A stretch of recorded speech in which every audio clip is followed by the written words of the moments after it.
Sa patuloy na paglaban ng Police Regional Office 6 kontra sa ilegal na droga, arestado ang 5 drug personalities sa ikinasang drug bypass operation ng kapulisan sa Barangay Tinukuan, Dingle, Iloilo. Nito lamang ika-23 ng Agosto taong kasalukuyan. Ang operasyon ay pinangunahan ng puwersa ng Provincial Drug Enforcement Unit Team sa pangunguna ni Police Major Daje de Lima, Officer in Charge, kasama ang Iloilo Police Provincial Office SWAT, Dingle Municipal Police Station, 603rd Mobile Company ng RMFB6 at Provincial Intelligence Unit na nagresulta sa pagkakadakip ng 5 sospek na kinilala na sina alias Bonbon, 39 na taong gulang, residente ng Barangay Tinukuan, Dingle, na main subject at naitilagang high-value individual, alias Bentot, 55 taong gulang, walang trabaho at naitilagang high-value individual, alias John, 31 taong gulang, alias Francis, 30 taong gulang at alias Jerry, 44 na taong gulang at mga naitalagang street-level individual. Na-recover ang kabuuang bigat na humigit kumulang 740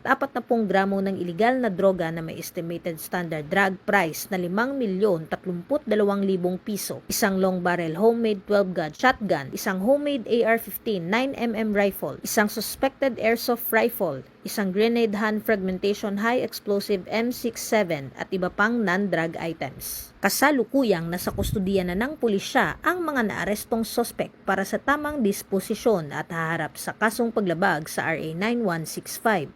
o ang Comprehensive Dangerous Drugs Act of 2002 at RA 10591 o ang Comprehensive Firearms and Ammunition Regulation Act. Muling nagpapaalala ang Police Regional Office 6 sa mga kabataan at mga magulang na maging maingat at huwag magpadala sa tukso ng pinagbabawal na droga. Ang suporta ng pamilya at komunidad ayon sa pulisya ay isang mahalagang aspeto upang mapigilan ang paglaganap ng ilegal na droga at kriminalidad sa lungsod. Sa pamamagitan ng patuloy na operasyon at pakikipag-ugnayan ng pulisya sa komunidad, unti-unti nating naisa sa katuparan ang isang lipunang ligtas, tahimik at drug-free na Western Visayas. Mula dito sa Police Regional Office 6, ako ang inyong Police News Network Correspondent, Patrolwoman Andrea Dominic de Palobos, alagad ng batas, tagataguyod ng balitang pulis.